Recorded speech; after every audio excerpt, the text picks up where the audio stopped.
El 6 de septiembre de 1992, un grupo de cazadores de alces se topa con un viejo autobús de la ciudad, abandonado en la naturaleza salvaje de Alaska. Fue un espectáculo bastante extraño, dado que estaba a unos 48 kilómetros de la ciudad más cercana y lejos de cualquier carretera. El día había sido largo y el autobús representaba una oportunidad para pasar la noche adentro. Si se puede considerar un viejo autobús oxidado como un hogar. En cualquier caso, tan pronto como los cazadores cruzaron el umbral y subieron al vehículo, se encontraron con una muralla de aire nauseabundo tan denso que casi podían saborearlo. Como se trata de la tundra de Alaska, primero pensaron que un animal se había metido en el autobús y había muerto. Pero luego encontraron un saco de dormir y dentro el cuerpo parcialmente descompuesto de un hombre. La policía llegó al lugar en helicóptero a la mañana siguiente y se apresuró a investigar este caso tan macabro. El asunto debería haber sido complicado. Los cadáveres medio podridos en medio de la nada no revelan sus secretos fácilmente. Al menos, eso es lo que me dijeron. Pero los agentes tuvieron una buena sorpresa. Al lado del cuerpo, encontraron un diario íntimo y varios rollos de películas sin revelar. Una especie de registro de la vida del hombre. Y esa existencia resultó ser muy peculiar. De hecho, este cuerpo no pertenecía a un trampero experimentado o a un excursionista perdido, sino a un joven idealista de 24 años que había abandonado todo para intentar vivir una vida más simple y auténtica. La historia de su muerte en un viejo autobús abandonado en medio de la nada en Alaska es una de las más insólitas que he contado en este canal. Empieza con un matrimonio bígamo y termina con un asesinato botánico. Y es o muy edificante o completamente tonto y deprimente, dependiendo de a quién le preguntes. Es la historia de Christopher McCandless, el hombre que se adentró en la naturaleza y nunca regresó. Christopher nació el 12 de febrero de 1968 en Inglewood, California. Su padre, Walt, era un ingeniero aeroespacial que trabajaba para la NASA, y su madre, Billy, dirigía la empresa familiar de consultoría. Pero no se dejen engañar por esa educación acomodada. La vida en la casa de los McCandless era una historia de conflictos sin fin. Chris tenía una hermana menor, Karine, así como 6 medios hermanos del primer matrimonio de su padre. En 2014, Karine McCandless publicó unas memorias en las que afirma que sus padres eran violentos, tanto verbal como físicamente, el uno hacia el otro y hacia sus hijos. Después de graduarse de la escuela secundaria en 1986 con excelentes calificaciones, Chris pasó el verano viviendo su primera gran aventura en solitario. Su familia se mudó de California a Virginia cuando él aún era un niño. Regresó a su estado natal para pasar tiempo con su familia extendida y algunos viejos amigos. Pero durante ese desvío hizo un descubrimiento perturbador. Cuando era niño, su padre a menudo pasaba tiempo fuera de casa. Como un próspero hombre de negocios, uno pensaría que se movía simplemente por su trabajo, pero no. Pasaba tiempo en su otra casa familiar. De hecho, Walt todavía estaba casado con su primera esposa cuando conoció a Billy, la madre de Chris. En lugar de divorciarse o incluso de romper, simplemente dividió su tiempo entre ambas familias.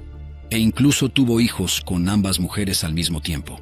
Chris descubriría más tarde que tenía solo 3 meses más que uno de sus medio hermanos. Tenía 18 años cuando lo descubrió y tuvo un gran impacto en él. Algunas personas incluso han sugerido que todas las demás locuras de las que voy a hablar pueden atribuirse a esa revelación insensata. Continuar sus estudios permitió a Chris dejar el nido familiar y destacó en la Universidad de Emory, donde se graduó en 1980 con una doble especialización en historia y antropología. La mayoría de las personas que lo conocieron en esa época esperaban que siguieran un camino conocido, comenzar una carrera, ganar mucho dinero, quizás formar una familia, pero Christopher McCandless no tenía intención de vivir una vida convencional. Veían las expectativas de la sociedad, no como una lista de cosas por hacer, sino como un grillete destinado a privarnos de nuestra libertad y sofocar nuestra creatividad. Así fue como en mayo de 1990 donó a Oxfam todos los centavos que poseía, más de $50,000 en el dinero de hoy, y sin decirle a nadie a dónde iba, ni siquiera quién lo acompañaba, simplemente se fue.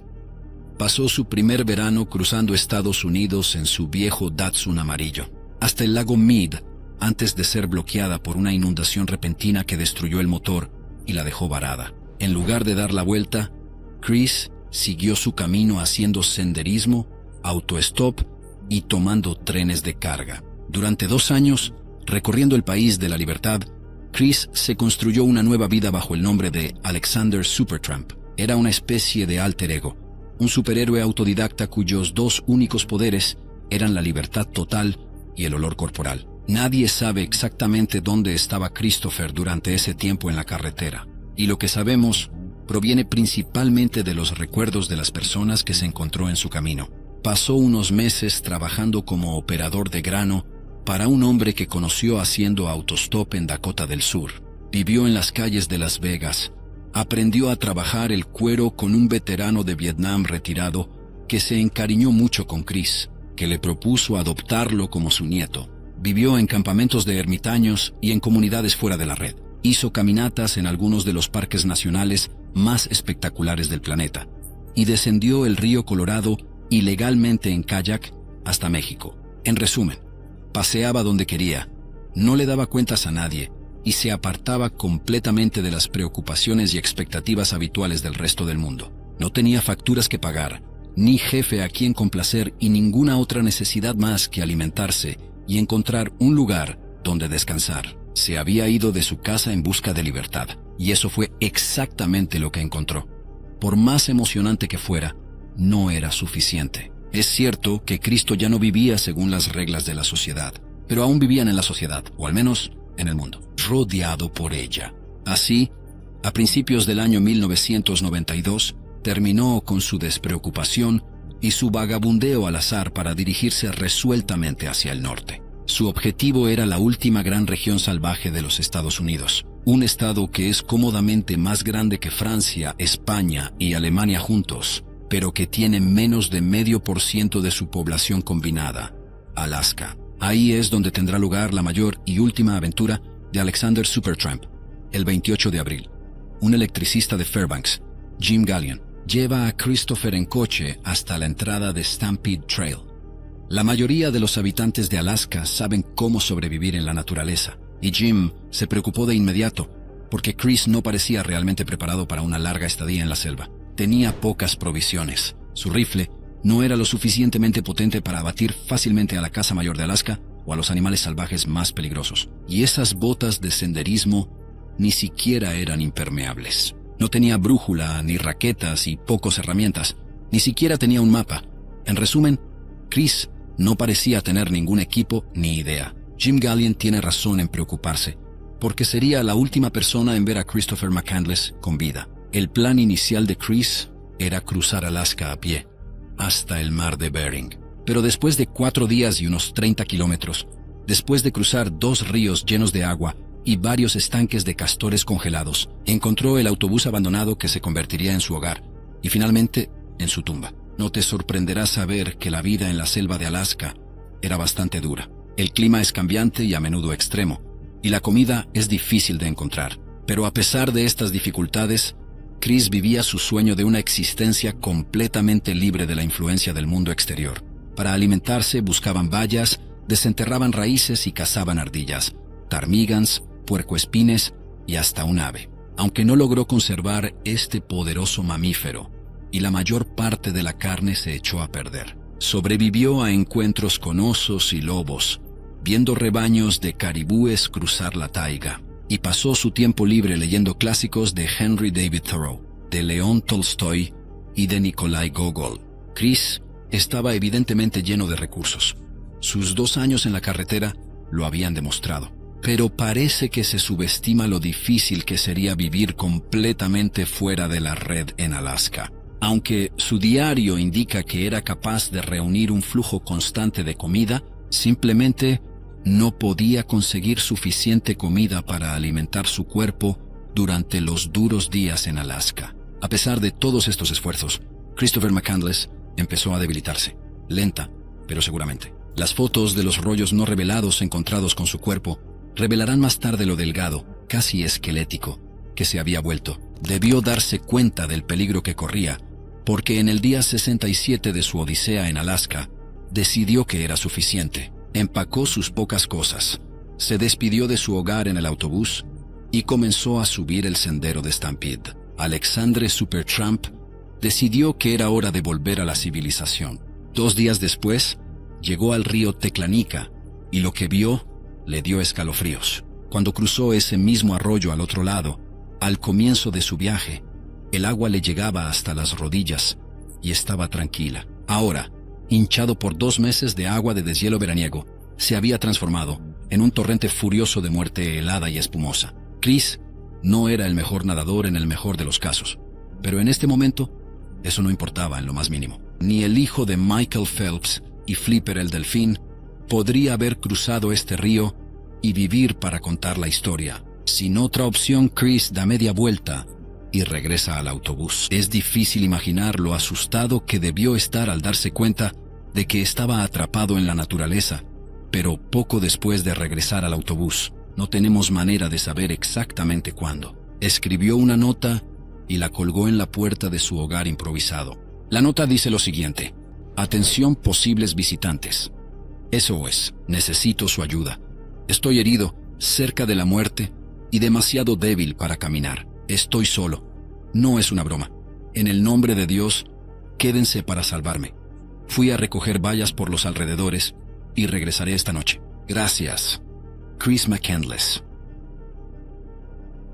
En agosto, cuando alguien finalmente leyó estas palabras, Christopher McCandless llevaba casi 3 semanas muerto. En los días y las semanas siguientes al regreso de Chris al autobús, su estado continuó deteriorándose, su cuerpo debilitándose a medida que moría de hambre.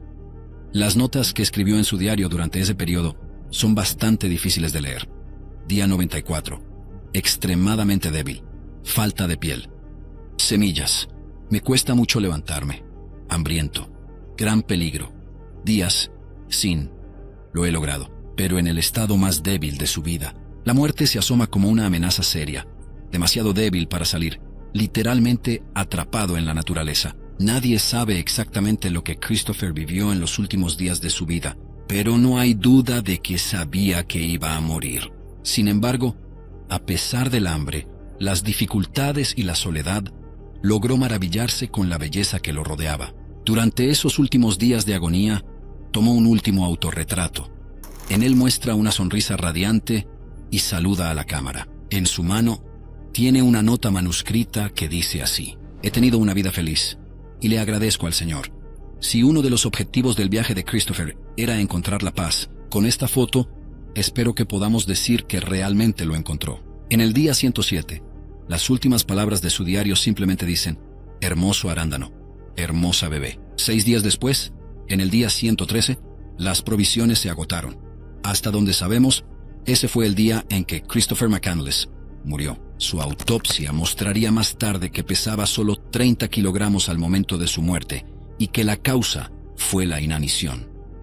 Eso puede parecer obvio dadas las circunstancias, pero es interesante notar que este veredicto ha sido algo controvertido durante las décadas siguientes. De hecho, muchas personas piensan que Chris murió no porque no tuviera suficiente para comer, pero porque accidentalmente ingirió algún tipo de veneno que lo dejó demasiado débil para reunir suficiente comida. Jon Krakauer, el autor de Into the Wild, el libro que dio a conocer la historia de Christopher, ha pasado las últimas décadas intentando demostrar que las semillas de papa silvestre, aparentemente mencionadas en el día 94 del diario de Chris, no son semillas de tierra silvestre. No, como los botánicos creyeron durante mucho tiempo, inofensivas, sino que de hecho son tóxicas en las circunstancias adecuadas. Ha lanzado muchas teorías a lo largo de los años, y la mayoría han sido refutadas. Pero en 2015 publicó un estudio en el que afirmaba haber encontrado niveles elevados de L-canabanina, un antimetabolito, en muestras de semillas recolectadas